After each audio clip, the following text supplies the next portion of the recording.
querido Jesus, queremos agradecer ao Senhor pela sua graça, pela sua bondade, pela sua misericórdia, pela sua compaixão, por ter revelado a nós tão grande salvação, por ter nos escolhido também e nos feito o corpo do Senhor, junto com milhares e milhares de pessoas, Senhor Jesus.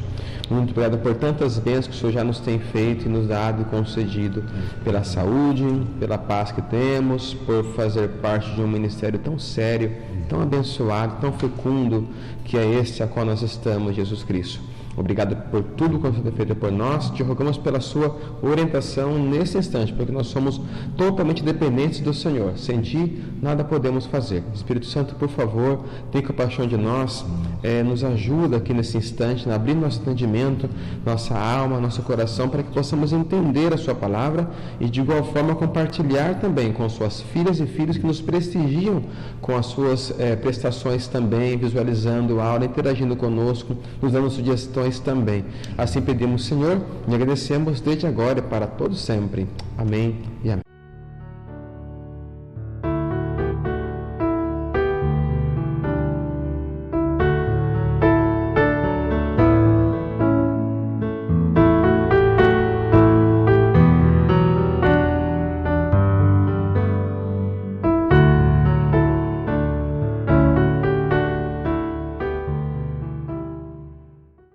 Paz do Senhor, querido professor, é com grande prazer que nós começamos mais esta aula, esse vídeo aula, essa pré-aula do EBD de Caracara.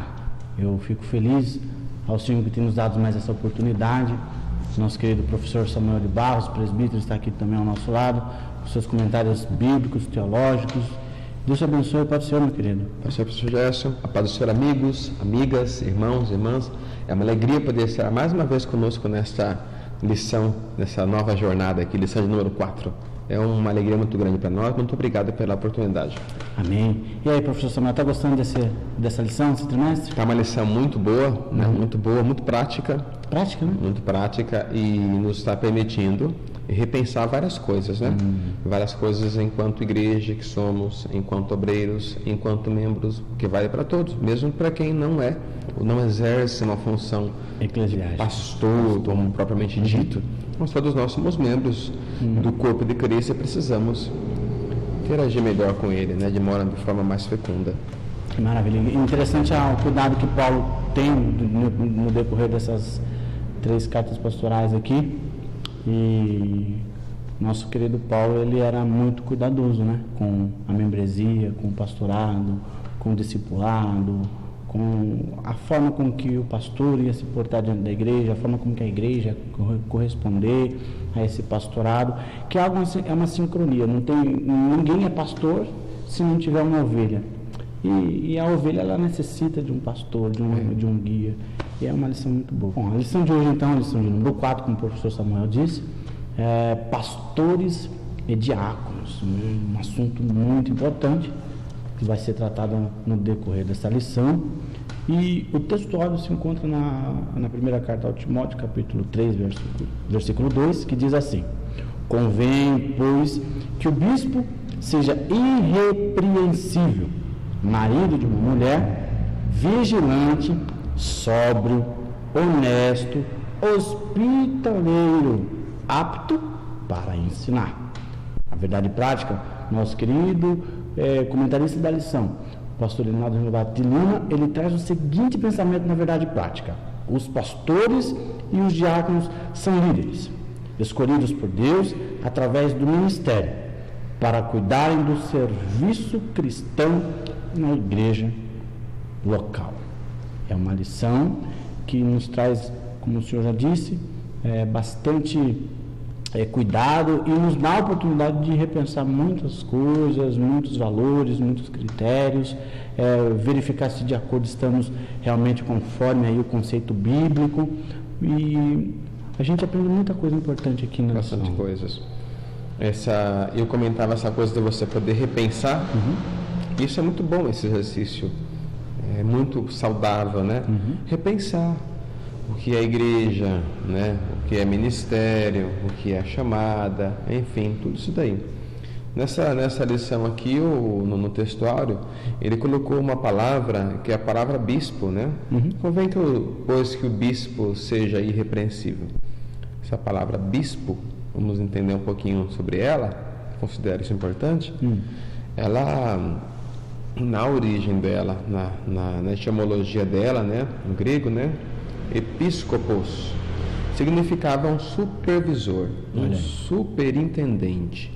Na Assembleia de Deus, muitas funções vão surgindo com o tempo. A sociologia explica isso. Ela diz que é uma adaptação cultural, social, tudo mais. Claro que na Bíblia você não vai achar fundamento para algumas funções eclesiásticas que com o tempo foram surgindo. Mas a sociologia entende que é normal, por exemplo, num grupo começar a se despontar mulheres e liderarem grupos, por exemplo, né? Na sociologia. Mas na Bíblia você não vai ter uma mulher sendo uma pastora assim, com a mesma assim, separação de homem, né?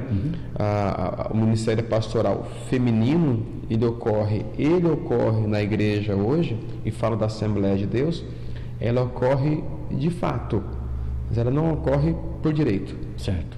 Não ocorre de fato, porque obviamente diz o texto que convém que ele seja marido de uma mulher. Então, obviamente, sendo eu um pastor, um obreiro, a minha esposa também, porque ela vai exercer alguns trabalhos na igreja que eu não posso fazer. Um aconselhamento para alguma mulher, alguma situação mais privada, mais específica, uma coisa específica. Então, uma moça, uma jovem, se me procurar, eu sou um pastor, sou um obreiro casado, com certeza minha esposa vai estar junto comigo para orientar, enfim. Então vejam que o ministério pastoral feminino, ele não existe por direito, mas ele existe de fato, porque as mulheres estão aí fazendo grandes trabalhos, enfim, já falamos sobre as mulheres na aula passada, é apenas um toque. Mas a palavra bispo, então, essa na Assembleia de Deus não tem bispo, pelo menos por enquanto. Não impede que surja futuramente. Questão social. Não precisa ficar escandalizado. Agora tem bispo. Não tem mais, tem um superintendente, mas tem um correspondente ao bispo nos nossos dias. Na Assembleia de Deus de Madureira tem o presidente máximo deles, né? Pastor Manuel Ferreira. Isso. Ele é bispo. Então, a partir dessa ideia original da palavra bispo, que é um superintendente, que é um supervisor, ele corresponde hoje na Assembleia de Deus, de modo geral, literalmente como pastor-presidente. Literalmente como pastor-presidente. Então é ele que é o bispo, ele corresponde ao bispo, porque ele é alguém que preside, que está superiormente falando àquele grupo que ele lidera, um grupo de pastores, de obreiros e tudo mais. Então, na Assembleia de Deus não tem o bispo, e digo ao Ministério Belém, ao qual nós pertencemos. Na Madureira tem que é o presidente da Convenção de Madureira, Conamade. Enfim, na nossa igreja nós não temos, mas nada impede que futuramente surja. Mas já temos o pastor presidente, que é literalmente o correspondente na prática do próprio bispo. Então vale a mesma exigência. Então, apenas para entender o que quer dizer essa palavrinha tal, bispo, enfim, bispo é o pastor presidente, é o pastor no caso, logo os requisitos são os mesmos do pastor, no pastor de uma escala assim, eclesiástica menor. Irmão Samuel, não pode ter diferença, todos somos iguais. Alto lá, meu irmão, vamos ser franco, vamos ensinar a palavra com coerência. Tem pastores, obviamente que para Deus todos são iguais, estão ministrando a palavra, mas Deus deu tantos talentos para o outro, para o outro deu um só. Vamos ser coerentes com a palavra, vamos ficar de falsa humildade, não, calma aí. Tem pastores que são excelentes administradores, gestores de obreiros e campos grandes, lideram aí 100 obreiros, 150, tantos. Outros administram um grupo, uma igreja com 10 pessoas e né, ele não é pior que o outro, mas Deus deu a alguém uma capacidade, mais talentos, mais capacidade para administrar um grupo maior. Perante Deus são iguais, mas humanamente falando, há uma distinção evidente, muito grande, nitidamente muito grande. Então, existe também na igreja, na nossa igreja, a gente vamos desenvolvendo aqui, conversando, não tem script. É verdade. Então, Então existe na igreja, vamos dizer assim, na Assembleia de Deus, eu vou falar da nossa casa, existe uma ideia de escala também, de importância, não é mesmo? Existe uma escala de importância, a gente vai perceber isso. Então há uma escadinha, o cooperador, o diácono depois vem o presbítero, depois o presbítero evangelista, o pastor. Essa escadinha, eu também não tenho nada contra a escadinha, porque ela tem sentido bíblico também. Claro. Ela vale até como uma pessoa está ali como um cooperador. E a Bíblia fala assim: aquele que servir bem será honrado. Então, alguns chegam ao ministério pastoral de forma direta. A responsabilidade é inteiramente de quem o separou.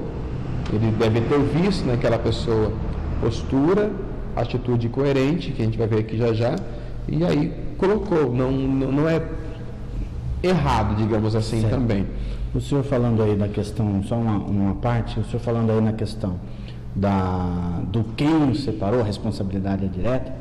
Eu acredito que essa responsabilidade ela é geral em todos os aspectos, porque vamos dizer assim, mas fulano de tal é mau pastor, ciclano de tal é mau, né? Há quem faça essa avaliação, embora aquilo que eu concordo com o senhor, Deus tem dado a capacidade maior a algum, a outro, então não há que se fazer essa comparação, mas a responsabilidade de fato responde àquele, vamos dizer assim, ao que imputou, ao olheiro, aquele que está observando aquela pessoa. Começa com ele, porque está com ele essa capacidade de imputar um ministério, um reconhecimento de unção sobre a vida de determinada pessoa. E essa pessoa que foi separada, obviamente que ela tem uma honra a prestar a quem o separou também. Tem que corresponder. Acontece hoje, às vezes, de separar a pessoa logo engorda, né? Como diz a Bíblia, engordando, né? O Jesurum deu coice. E ele começa, então ele se sente maior do que aquele que o imputou. Num filme, devo ter comentado isso aqui uma certa vez também, num certo filme que conta a história de Samuel, enfim, e daí aparece Saul, que é o rei, Samuel é o sacerdote, o juiz, né? E o profeta, então ele tem uma autoridade maior. Alguém chega para Saul e fala assim: Saul, o povo fica dando muita bola para Samuel. Tira a reputação desse homem.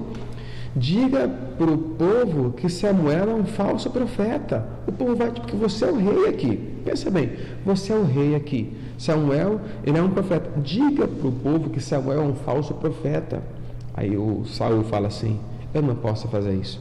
Eu não posso dizer que Samuel é um falso profeta, porque se ele for um falso profeta, eu sou um falso rei. Então tem muita gente tonta hoje que fala mal, às vezes, do pastor que o separou. Exatamente. Então, se o pastor é ruim, meu filho, tu é ruim também.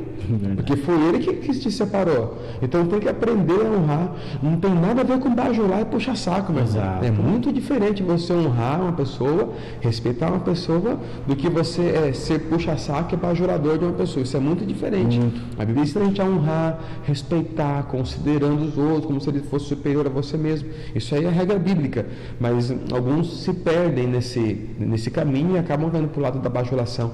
Mas enfim, não conhecer essa escadinha, ela começa, tudo começa, a vida desse pastor, desse diácono, desse obreiro, tudo começa com um desejo. Desejo, bloco 1 da lição. Aí fala sobre o desejo do episcopado, né? Antigamente, o ser pastor era algo que trazia bastante orgulho, né? Puxa, meu filho vai ser um pastor. Até mesmo no lado católico, né? Meu filho quer ser padre. Era um orgulho para a família, né? Para a família. Meu filho vai ser pastor. A mãe ficava orgulhosa. Hoje já dá um pouco de medo, porque o ser pastor hoje, como comentamos na semana passada, o status vem diminuindo bastante, né? Isso é preocupante, né? É preocupante porque essa geração que vai chegando agora de obreiros, esses jovens pastores que estão chegando, a responsabilidade deles não é só com a agenda deles, não é só se vai pregar 30 vezes, se vai cantar para 200 mil pessoas. Essa rapaziada que está chegando agora, os pregadores, não deviam estar preocupados se vão pregar nos Gideões ou não. O que está nas mãos desses jovens obreiros, e faço parte deles também, é resgatar um pouco deste valor, desse desejo, e que ser um obreiro, um pastor, não é o fim do mundo, não é uma coisa retrógrada, não é uma coisa atrasada, não é uma coisa de gente louca, não é uma coisa de gente desmiolada, né, de gente irresponsável. É algo extremamente sério, e de pessoas dignas, de pessoas que desejam de alguma forma servir a Deus também. Em entrevista a um programa de televisão, o Kaká, que é jogador jogou no São Paulo, enfim, é um jogador muito famoso, está nos Estados Unidos hoje jogando bola. Ele é cristão, ele é crente, tudo. E ele disse na entrevista que o sonho dele é ser pastor. Aí eu comecei a pensar, nossa, quanto sonho em ser jogador de futebol, e o jogador de futebol tem um sonho de ser um pastor. Eu disse que ele tem esse desejo.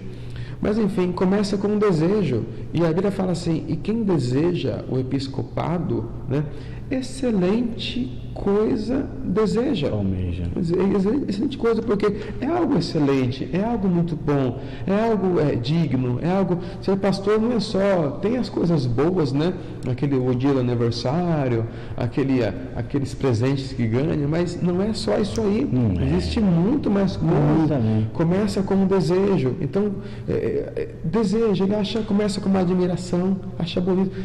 Temos hoje em dia pastores que nos causam assim admiração, e isso é bom, porque o ser humano tem essa carência de buscar o referencial.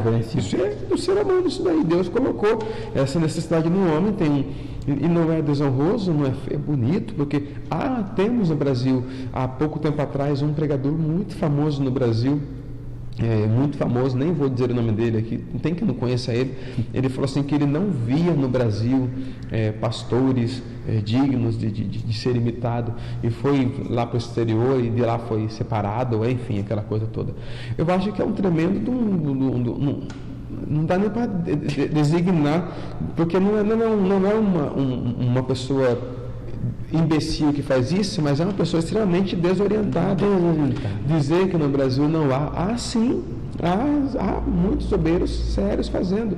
É que não vem à luz, né? Não aparece tanto. O que vem à luz são as coisas erradas que a gente vê por aí, mas temos sim pessoas abençoadas por Deus, que exercem um trabalho pastoral digno, abençoado, fecundo, frutífero. A gente olha, isso nos causa admiração. Então quem deseja, excelente coisa deseja, é algo elogiável alguém desejar o episcopado. É precedido, aí vem em seguida, depois do desejo, aí vem uma chamada. O que é essa chamada? E como é que eu sei que tem essa chamada? Meu irmão, a chamada é uma coisa que quando você sentir isso, quem tem isso já sabe como é que é. Quando você tem uma chamada para fazer alguma coisa para Deus, toda vez que você vê alguém fazer aquilo mal feito, você fica nervoso. Porque a chamada que você tem para fazer alguma coisa faz com que você deseje que aquilo seja sempre muito bem feito. Né? Então, uma das coisas que identifica que a gente tem uma chamada para alguma coisa é uma inquietação que a gente sente, né, em prol daquilo. Aquele tema nos atrai. A vontade de estar naquele ambiente a gente sempre tem, a gente sonha com uma situação dessa, né? É uma chamada, é um desejo, é algo que uma incomodação incomoda. Respeito, né? Sempre esse assunto vem nos grupos, às vezes estamos com alguns amigos conversando, daqui a pouco chega o assunto, daqui a pouco começa a falar de pastor, igreja, ministério, quer dizer, ninguém combinou nada, mas esse assunto sempre vem, está ligado à chamada, está ligado a uma situação que causa desejo naquele jovem, e sempre vem aquele assunto ali entre eles, né? Daqui a pouco está falando ministrar, de pregar, ensinar, escola dominical, igreja, quer dizer, faz parte da chamada do que ele sentiu. Então ele sentiu um desejo, vem a chamada, mas não pode ficar só nisso. Certo. Não pode ficar só desejo, não. Agora vai entrar o preparo também. E o comentarista aqui, professor Samuel, ele fala assim, né? Que muitos são escolhidos e separados apenas pelos homens, mas não por Deus.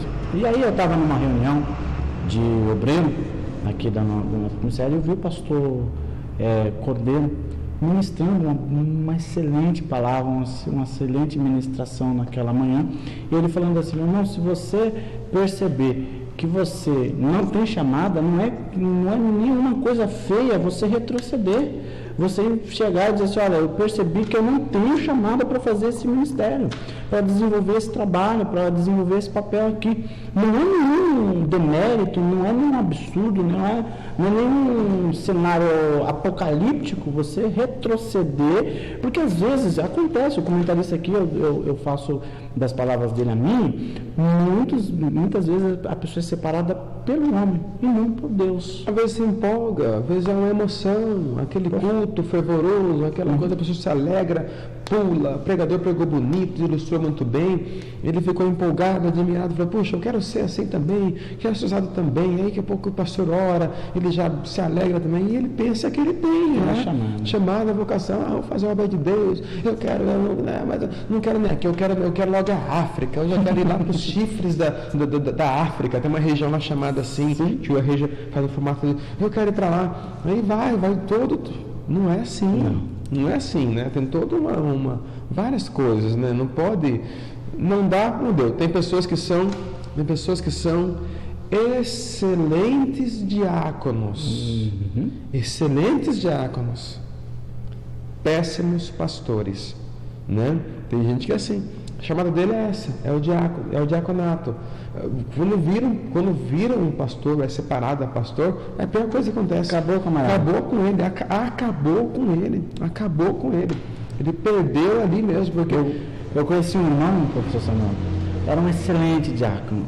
Muitas pessoas, meu pai pastoreou a igreja durante 23 anos, e muitas pessoas vinham e falavam, eu vim para a igreja, eu vim para aquela congregação que você dirigia, e a um primeiro momento eu não tinha nem vontade de ficar, mas por causa daquele seu diácono que estava na sua porta, que sabia fazer a recepção, que sabia cuidar do povo, a gente ficava constrangido por tanto cuidado, por tanto carinho, por tanto zelo que ele tinha, aquela atenção, aquela mordomia, e a gente acabava ficando na igreja por causa daquilo, que aquilo ali foi um dos fatores que contribuiu para ficar. Lógico que fica por causa de Jesus, enfim, né? E aí, esse bendito, esse abençoado foi separado subiu a escada. Acabou o ministério, não. Acabou. Mas nem água para o pregador ele servia mais. Acabou o ministério. Então, numa certa reunião, o pastor Carvalho Júnior contava de uma reunião onde eles estavam, e o pastor pediu para um dos obreiros pegar uma cadeira para colocar, assim, para alguém poder sentar também. Aí aquele pastor falou assim, eu pegar uma cadeira? Mas eu sou o pastor. Quer dizer, não é mais um diácono, não serve mais. Então, quer dizer, é um pensamento incorreto, né? Você vê, hoje não, o pastor Cisino hoje passou por aquela cirurgia, foi um Brasil orando por ele e tudo mais, mas todo o trabalho que eles faziam lá, sempre ele estava em pé, os outros sentados, ele em pé, né? Enfim, mas aí entra agora o preparo desse jovem, desse pregador. Alguns jovens não estão se preparando, não estão se preparando. Eles sabem que tem uma chamada pastoral, não estão se preparando em nenhum aspecto. Crente micro-ondas. Que já sai pronto. Acho que é pronto. Quem tem chamada, ele já tem que ter uma preparação diferente dos outros. Se o moço tem uma chamada, ele já não pode se enrolar com qualquer mulher. Não é com qualquer mulher que ele pode se envolver. Ela tem que ter uma chamada também. Então, vai ser um trabalho em conjunto ali. Não é mesmo? E outra coisa, essa pessoa que tem uma chamada também não pode frutificar e encher a terra sozinho, porque a terra já está habitada. Então, não pode ter 300 filhos. Óbvio, meu irmão, você vai sair e tal, tem todo esse trabalho aí para acontecer. Então, é um preparo também. né? Vida econômica, tem que estar tudo pelo menos em ordem, porque tem todo um trabalho aí. Não é só teologia. Não é só teologia. Às vezes, então, se inteirar do ambiente pastoral, né? Estar em situações onde eles estão, conversar com pastores mais velhos que ele, aprendendo, questiona, interrogue, pergunte sobre tudo, né? Verdade. Escuta as respostas dele. Então, o preparo desse jovem, desse moço que vai entrar agora, falando do desejo, do chamado, agora o preparo, tem tudo isso daí. Tem a leitura, é claro, vai se envolver com os livros que tragam experiências de outros obreiros também, conhecer a história de homens e mulheres de Deus que foram abençoados também, e tem que ser assim. Tem que ser assim. Isso aí para todo o trabalho, mesmo o trabalho secular, não é mesmo? O senhor que vai querer trabalhar na culinária, ele vai ter que ler os livros dos chefes, aí, os grandes chefes da culinária, porque ele vai trabalhar ali. Então, aquele que vai ser um pastor precisa também se envolver com as experiências desses homens aí também, para, de certa forma, isso vai servir também de preparo para ele. Então, tem muita coisa para falar, mas a gente vai dar uma puladinha aqui abençoada. Mas então, falamos aqui da chamada, o chamado, o preparo e o desejo. Isso aí não tem como. Isso aí o obreiro vai passar por esses trabalhos aí, não é mesmo? Vamos entrar aqui nas atribuições. Perfeito. Vamos continuar qualificações e atribuições dos pastores e diáconos.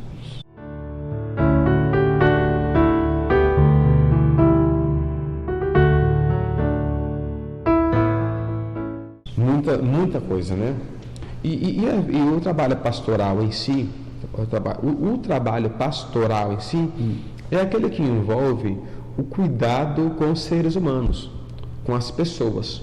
Então, por exemplo, eu não sou um pastor, eu não tenho essa designação eclesiástica de ser um pastor, sou um presbítero, mas eu exerço um trabalho pastoral.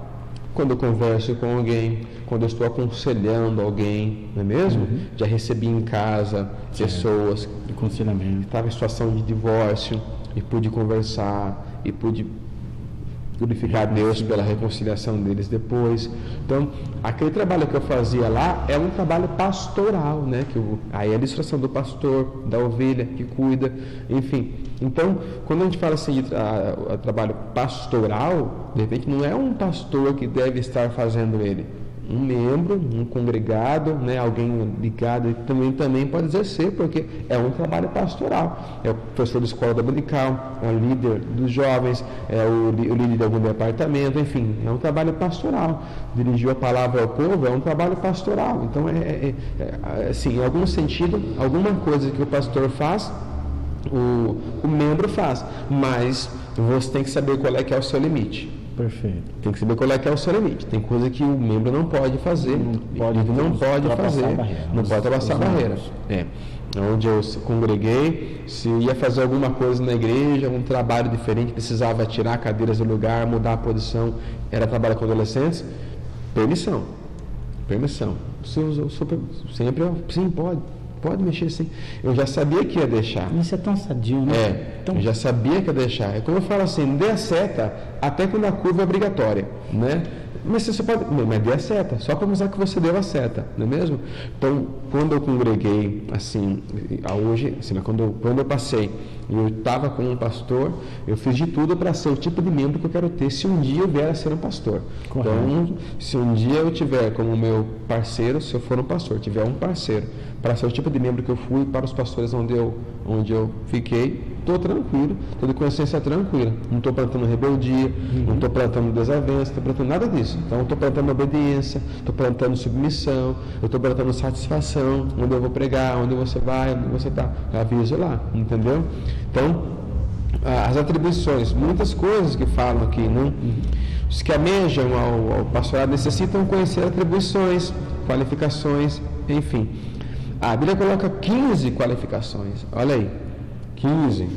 E hoje tem um pouco mais, né? Hoje tem um pouco mais exigente. Um pouco mais, alguns diplomas a mais, algumas certidõezinhas para tirar no cartório, né? Atestado de insanidade mental, tem tudo isso, tem que fazer, tem que provar que você não é louco, né? Então tem tudo isso de sanidade mental, tem que consultar um psicólogo. Hoje tem mais, o rigor aumentou um pouco mais, até chegar à separação de uma pessoa para o ministério pastoral. Às vezes pode acontecer de uma pessoa te chamar de pastor sem que você seja um pastor.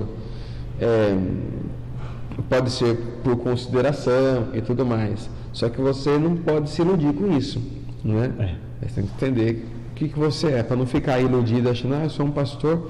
Não, a pessoa pode ter chamado você de pastor, tá? E você, há um tempo atrás, tem um pregador no Brasil que ficou assim. O pessoal chamava de pastor, e no fim ele começou a colocar nos cartazes, nos banners, no site, e virou pastor fulano de tal. Não vou contar essa história, todo mundo conhece. Subiu pra cabeça. Subiu e ficou pastor. Então, ele é pastor tal, só que chegou uma hora que precisava de uma credencial.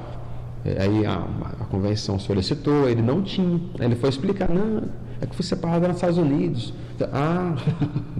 Porque tinha que dar uma satisfação. Tem um vídeo longo dele explicando isso na internet, o porquê que ele é um pastor, mas não é um pastor, entendeu?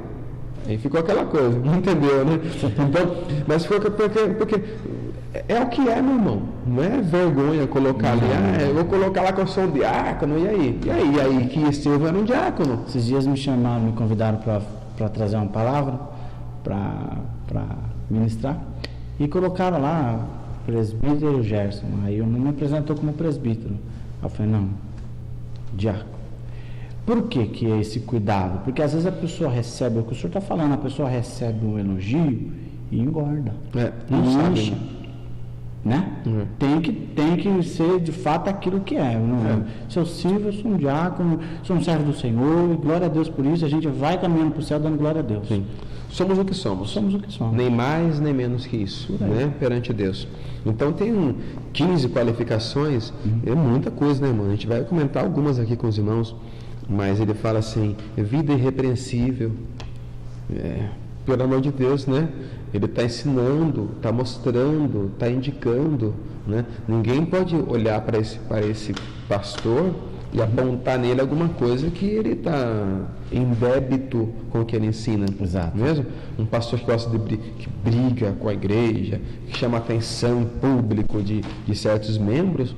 Então, no outro dia ele vai pregar sobre o amor, sobre a compaixão, de que jeito? De que todo mundo já viu, né, a bronca que ele deu de público numa outra situação.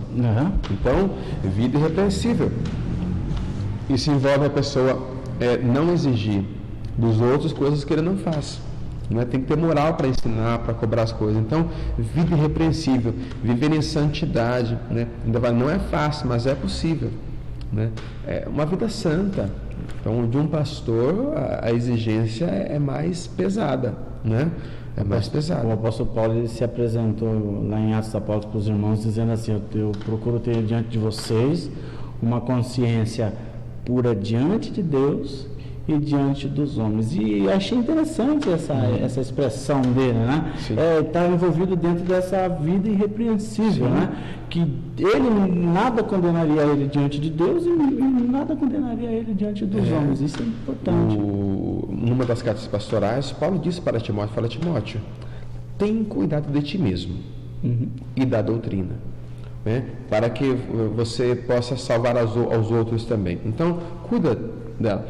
Às vezes, quem está em volta do pastor pode não dar bom testemunho. Alguns tentam condenar a irrepreensibilidade de um pastor em cima do filho. Eu acho isso uma grande injustiça. Alguém fala, aquele pastor não tem autoridade porque o filho dele desviou. Você sabe, meu irmão, você toma café lá na casa dele para saber se tem autoridade ou não porque o filho dele desviou? E que mania é essa de a gente querer julgar? E muitos fazem isso. Julgar a espiritualidade do pastor pelo comportamento do filho dele. E isso é uma grande injustiça, porque muitas vezes o filho escolhe fazer a coisa errada, né? Tem pastores que são uma bênção e o filho está desviado, ou a filha está afastada da igreja. Isso, na minha opinião, não deve depreciar o ministério daquela pessoa, né? Às vezes a gente quer condenar o obreiro porque o filho fez alguma coisa errada. Isso é uma grande injustiça. Pelo amor de Deus, você quer exemplo bíblico para isso? Lembra? É só você lembrar de Samuel. Quem foram os filhos de Samuel? Substituíram Samuel depois que Samuel partiu? Não, o povo falou, não, pelo amor de Deus, seus filhos não podem ser nossos líderes, não. Aí ele vieram com uma lista de coisas erradas, seus filhos de Samuel. O profeta Samuel, um homem que o próprio Deus deu testemunho dele, né? Então, quer dizer, Samuel falou assim, olha, eu tomei alguma coisa emprestada de vocês e não paguei? Eu peguei o boi de alguém e não devolvi? Eu fiz alguma coisa errada? O povo falou assim, Samuel, de você nós não temos o que falar. Então, quer dizer, se o filho do pastor caiu nas drogas, ou bebida, ou desviou, o pastor deve manter a sua integridade. Né? Às vezes é uma grande injustiça a gente condenar um pastor pela postura do filho. Até mesmo quando o filho é meio tribuloso, dá aquele trabalho. Porque daí vai entrar aquela questão do governo bem a tua casa. É aí que vai entrar o negócio. Né? Agora vejam, há situações, o governar bem, ele pode mostrar uma direção. Agora, que culpa tem o pastor que está ensinando a família, ensinando os filhos, e o filho está fazendo do jeito errado? Então, tem várias situações a se pensar, a se considerar, né? Porque a gente tem que ser um pouco mais justos e razoáveis nos nossos apontamentos, para não implicarmos em sermos juízes de alguma coisa, né? Temos aí o caso de Samuel na Bíblia, que era uma bênção na mão de Deus, e os filhos estavam desviados. Não é mesmo? Então tem todas essas questões. Olha para a vida do pastor e ele está dando exemplo, amém. O que não pode é ele balançar, né? Em alguma situação e tudo mais. Enfim, conheço gente de Deus, gente seríssima nas mãos de Deus, que os filhos deram trabalhos para eles, mas não vi na pessoa em si nada que depreciasse o ministério dela. O que falta em nós é essa razoabilidade, né? Essa ponderação, porque tem muita gente que é muito extrema. Não, se o filho também dá trabalho, é porque está tendo problema dentro de casa.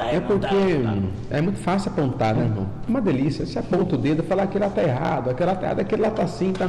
Bom, para com esse negócio, meu irmão, de querer julgar a espiritualidade de alguém, de uma pessoa, dizer que aquela pessoa, condenar o ministério de alguém por causa do filho ou da filha. Estamos falando do ministério pastoral aqui. Isso. É uma grande injustiça, é uma grande imaturidade até de nós. Nós não podemos fazer isso de forma alguma. Então, vai entrar agora nas qualificações familiares. O obreiro tem esse cuidado com a família, com o lar, tudo mais.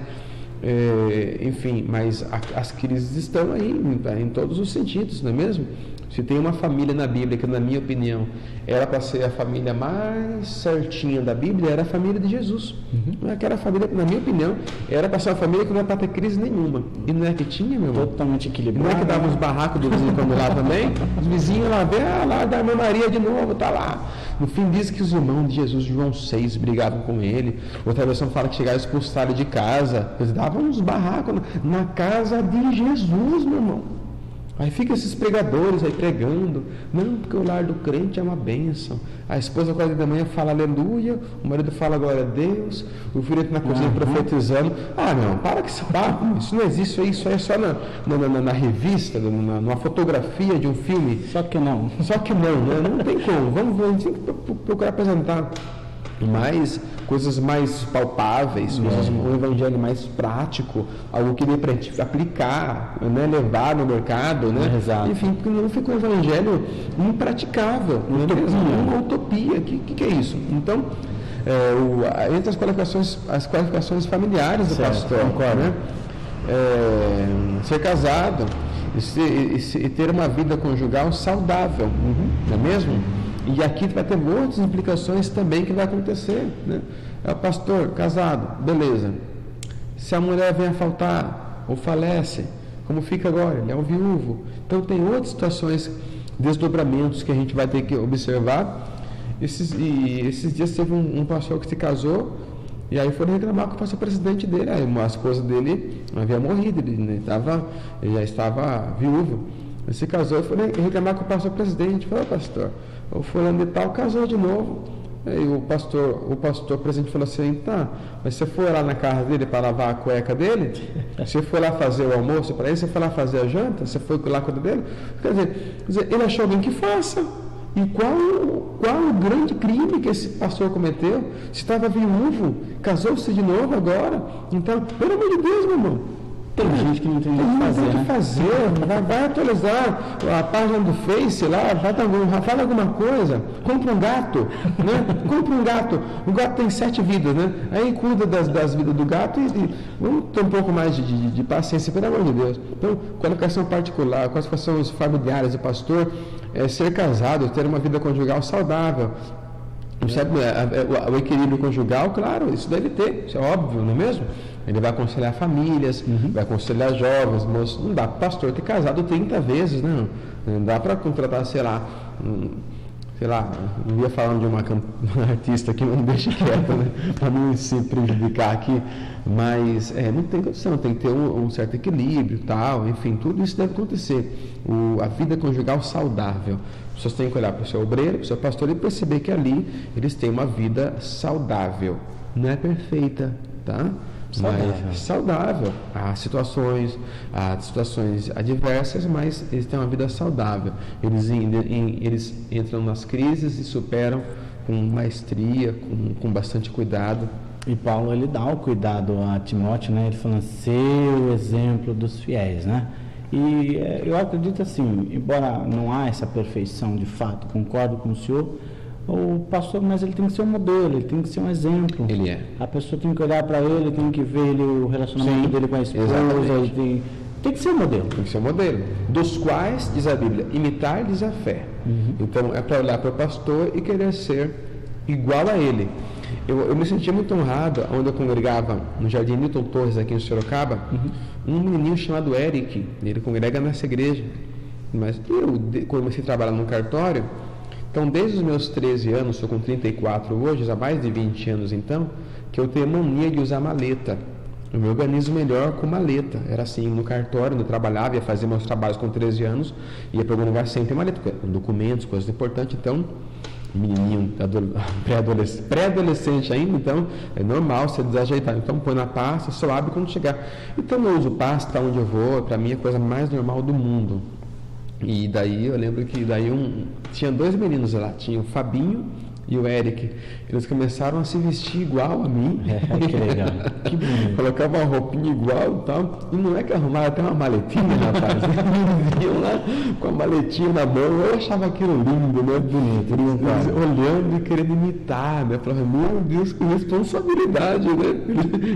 Eles nos imitando. E imita tanto, observa tanto, que se você uma vez falar algo, né? Esses dias eu me peguei uns jovens, eu falei algo, eu falei assim, não, Jorge, mas você falou lá atrás, guarda. A gente pensou que eles nem tinham ligado. A gente falou, já esqueceram aquele negócio, esqueceram nada. Na primeira mancadinha sua, viu? Você não falou tal coisa lá atrás? Uma vez alguém chegou e falou, mas lembra quando você falou tal coisa? Eu falei assim, não lembro, porque eu falo tanta coisa, eu nem lembro foi que eu falei mais. Você faça a favor de me confirmar que eu falei muito. Se não tiver gravado, eu lembro. Mas eles estão observando, sim, observam nossa vida, observam nosso exemplo, né? E aí entramos aqui na qualificação familiar. Agora, a qualificação moral, olha aí, olha como o negócio vai ficando cada vez mais difícil, mais estreito, não é mesmo? Não é só, meu Samuel, eu achava que era só ligar lá na internet, fazer o cursinho de pastor por correspondência, chegava na minha casa a carteirinha de pastor, eu estava pronto para ser obreiro. Conferência internacional. E chega, você tem um curso que você faz, e chega na sua casa a carteirinha de pastor. Então, com todo respeito, meu irmão, se você puder jogar no lixo essa carteirinha, pode jogar. Porque isso aí, nada, é a mesma coisa, meu irmão. Carteirinha que vem pela internet, isso aí não faz um obreiro, não, meu irmão. Não adianta você ter, eu tenho uma carteirinha aqui, veio pela internet, pelo correio. Veio de quem, meu irmão? Quem que foi que te reconheceu? De que lugar que saiu? De que árvore que caiu isso daí? Então, isso aí, uma carteirinha de pastor que venha pelo correio, você pagou ela tanto, isso aí e nada é a mesma coisa. Isso aí não vale de nada. Não vale de nada, nada e nada mesmo. Certa vez, o professor Samuel, houve um evento, um acontecimento, né? E uma moça passou mal e acabou indo para o posto de saúde e tal. E daqui a pouco chega lá um camarada de camisa regata, bermuda, eu já contei isso aqui. Camisa regata, bermuda e de peito aberto, abrindo, empurrando a porta do posto de saúde, dá licença, e a enfermeira, opa, aqui não, aqui tem ordem, calma. Eu sou o pastor fulano de tal. Ela falou assim, pastor da porta pra lá, aqui dentro você é cidadão comum. Que horror, né? Acabou o pastorário, né? Aí queima o filme da gente, Sabe, né? é uns negócios que... E dá até vergonha de saudar, né? vergonha. Pra não saber que a gente é da mesma igreja às vezes, né? Você pega... Ainda bem que não era.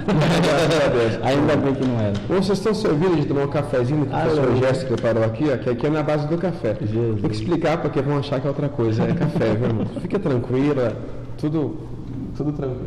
É café. Mas então entrou a moral, né? A qualificação, o cuidado que esse pastor vai ter que ter com a sua própria moral. De ter adolescentes durante muito tempo. E as meninas, as menininhas que a gente estava liderando, conversando com elas, eu sempre me reservei. Sempre me reservei. Às vezes precisava conversar com alguma menina e tal, sempre estava com algum ou outro adolescente juntos, enfim, sempre evitava dar muita liberdade, né? Às vezes eu passo na rua, elas me veem, aí, Samuel e tal. Eu sempre evitei, assim, eu como um obreiro, chegar para uma moça adolescente, beijar e abraçar. Eu nunca fiz isso. Claro, assim, um aniversário dela, uma situação diferente. Eu digo assim no dia a dia.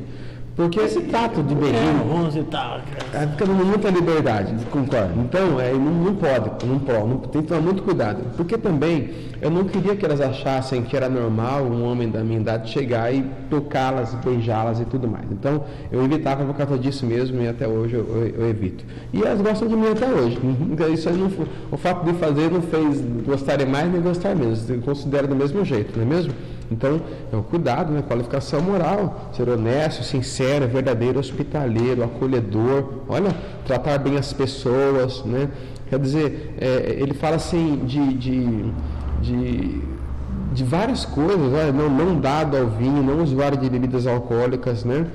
Não espancador, não violento, enfim, agressivo. Imagina um obreiro agressivo, briguento, turrão.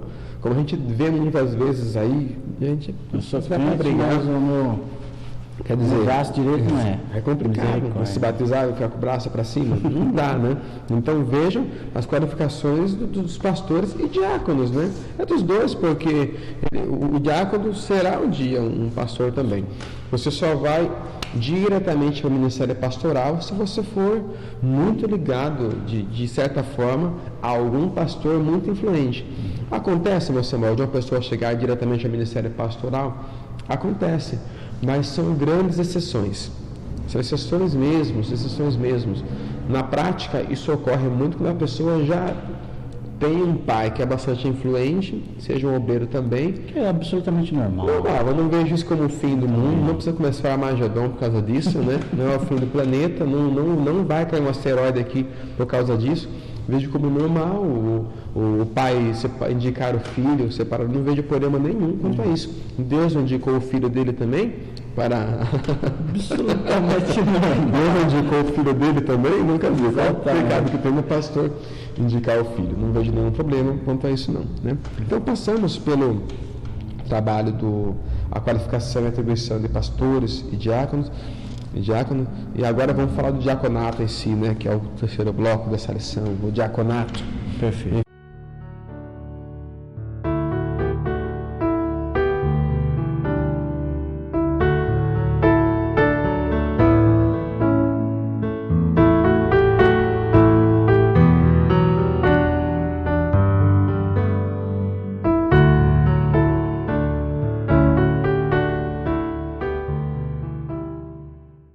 Os diáconos, né? Que é esse bloco 3. Quanto a diácono, não foge muito do que a gente já sabe. A questão do significado dessa palavra, né? Que é aquele que serve, né? E aí que fala sobre o chamado para servir. É difícil, hein? Encontrar alguém com chamado para servir. E é tão útil, professor Gerson. Certo. Às vezes é melhor você ter numa igreja, irmão, vou falar uma coisa bem franca para os irmãos. É melhor você ter numa igreja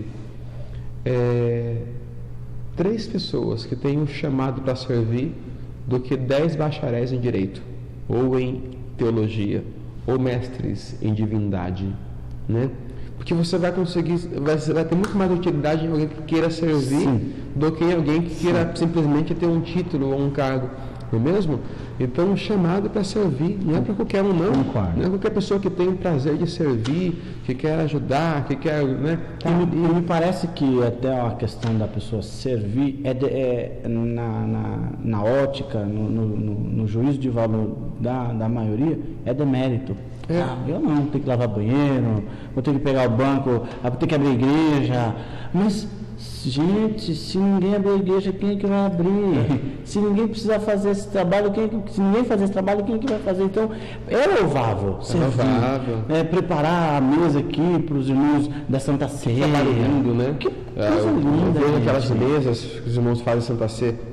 Cada detalhe é bonito, né? Que despreocupado, as flores que eles colocam, enfim, é um trabalho fantástico, o trabalho de servir, e é muito útil, porque quem está aí para servir, o pastor fica até tranquilo, e se o pastor precisa se ausentar por algum motivo, ele fica tranquilo, tem ali alguém que está pronto para servir, para ajudar e tudo mais. Então, tanto não é demérito também, que Jesus foi cooperador também, meus irmãos. Diz lá um texto em Atos, fala assim, e cooperando com eles o Senhor. Então, Jesus, como cooperador, né, não era nem diácono, era cooperador também. Quer dizer, foi ao nível mais assim, na escala de humildade, né, incomparável, mas Jesus sendo um cooperador. E ele mesmo disse, aquele que quer ser o primeiro, que sirva a todos. É verdade. Então, é o servir. Então, é o chamado para servir. O diácono é essa pessoa abençoada, esse homem de Deus, né, que está aí para servir. O diácono não pode se sentir inferior, afinal de contas, o cabeça dos diáconos foi Estevão, né? Dá uma olhadinha na pregaçãozinha dele lá, em Atos, que foi na pregação dele. Aquela pregação atormentou Paulo até a hora da morte de Paulo, meu irmão. Você acha que Paulo não tinha um remorso de se lembrar todo dia que ele havia sido o líder, que interagiu? Contribuição não daria Estevão com o ministério de Paulo se ele tivesse vivo. Exato, né? Com certeza Paulo se remoía com como que pode? Era um diácono, né? E vendo também as qualificações que foram feitas na Bíblia para separar aqueles diáconos, na primeira vez na história, né? A questão da comida, as viúvas gregas, enfim. E daí fala assim, os pastores falaram assim, olha, vamos orar para buscar de Deus, dentre vós homens cheios de fé, olha as características, cheios do Espírito, não foi procurar gente desocupada, não. Tá falando que vem cá, vem ser diácono aqui, não é assim não, certo. Não é assim não, vai ficar na porta da igreja lá fora, fazendo rolo de carro? Ou ficar na porta da igreja parado lá, o pessoal esperando para entrar, o cara cutucando o nariz, o que é isso? Não se faz um negócio desse, né? É uma pessoa totalmente preparada, está ali numa porta para receber pessoas, enfim, é o diácono para servir, não é mesmo? Chega alguém, tudo, é fantástico esse trabalho. Eu me recordo, professor Samuel, pegando esse pensamento do serviço, eu me recordo que o nosso pastor, Osmar, pastor presidente de Sorocaba, e ele, uma vez ele estava pregando, ministrando, e ele falando a respeito do diácono, né? E ele deu um exemplo, né? Porque eu venho de uma época em que o diácono puxava as crianças rebeldes que corriam pelo corredor da igreja pela orelha. Eu fui puxado. Eu sou dessa época. O presbítero João Breda puxou muito minha orelha.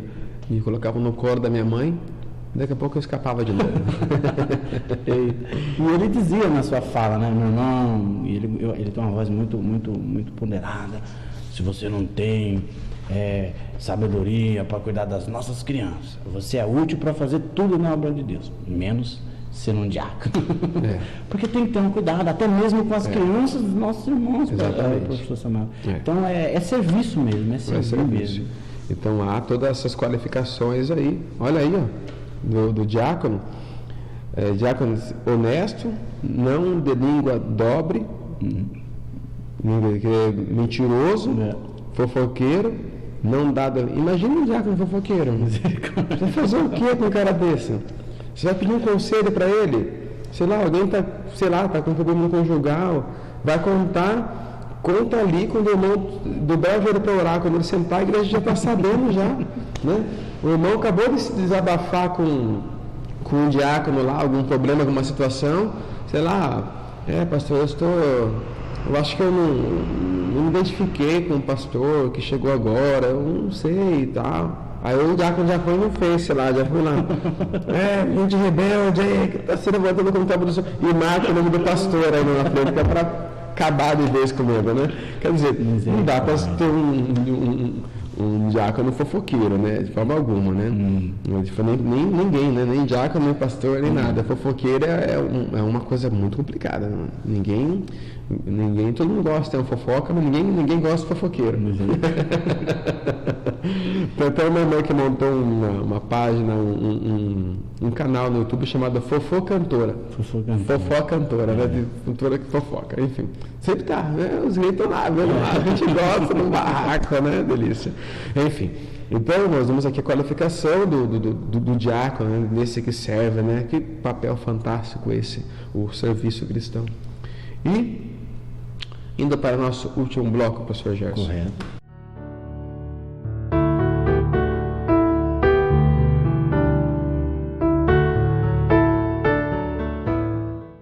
O serviço, né? Razão de ser do ministério.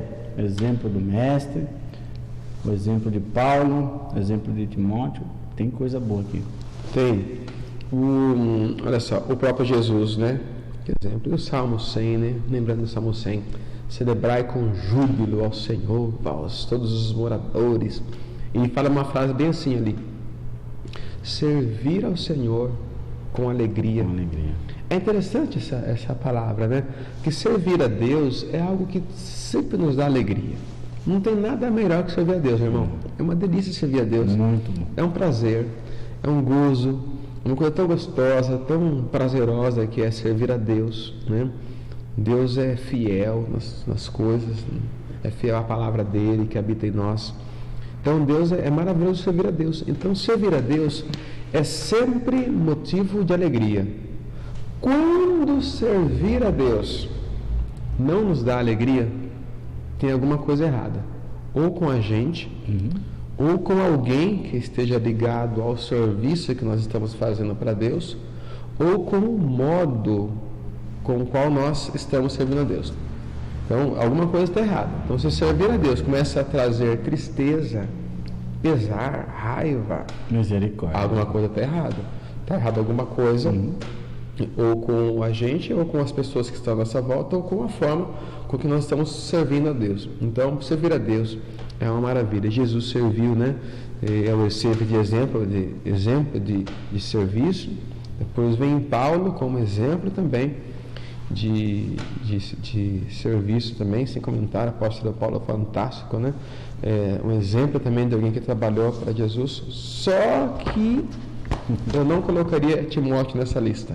Certo. Não. Timóteo, nesse quesito, Timóteo, na minha opinião, ele não serve de exemplo. Tá certo, explique. Ele não serve de exemplo. Porque Paulo, ele chama Timóteo para servir a Deus ali em Éfeso. Mais uma vez, Timóteo está com 17 anos. Você imagina esse menino chegando na igreja lá. O pastor Caraburu estava ilustrando, ele chegando com aquela cartinha na mão lá. Eu vim aqui para substituir o apóstolo Paulo e tal. Imagina, cara, já levantou 10 e foi embora, já perdeu metade da igreja ali mesmo. Mas é muito nítido nas cartas de Paulo que Timóteo, ele balançou, ele tremeu na base, ele balançou. É muita responsabilidade. Não foi brincadeira, sabe?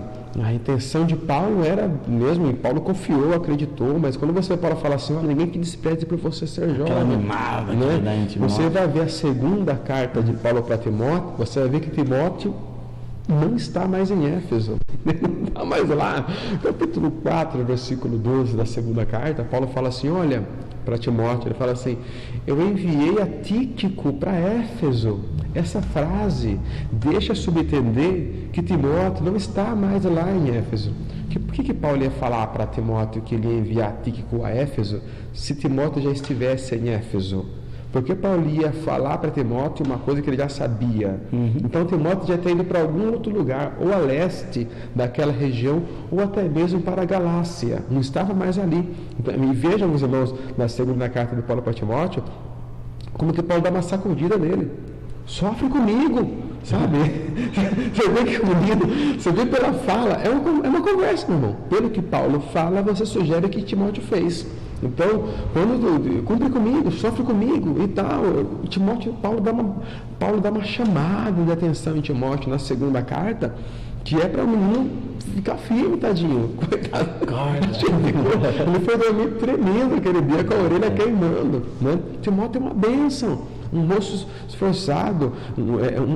esforçado, dedicação, mas nós não temos um exemplo palpável de uma grande liderança exercida por Timóteo. Exato. A ponto de Paulo ter trocado ele um tempo depois. Foi usar Timóteo, claro, em outra região, mas não mais em Éfeso. Na segunda carta deixou claro para a gente que ele já estava mandando Tíquico para Éfeso e estava colocando Timóteo em outro lugar. Por isso que eu não colocaria. Eu colocaria aqui, eu achei até... Jesus, pelo amor de Deus. Perfeito. Paulo, por favor, né? Timóteo. Aí na minha opinião, não precisa concordar comigo. O Timóteo, não, ele no comentário, eu fui falar assim que não teve medo. Sabe que não? Teve medo. Claro que ele teve medo, ele balançou, ele ficou com. Não foi brincadeira. Então, o Timóteo não colocou. Desperto, bom quentinho. Então, ele passa, Timóteo, só lê a carta.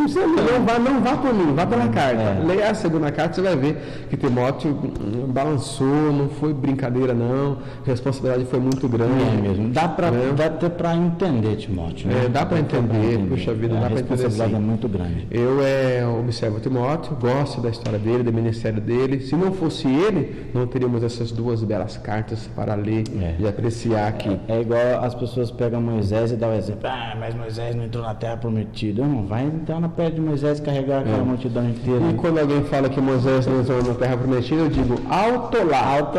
Ele entrou sim, 1500 anos depois. Mas entrou. Né? Está glorificado.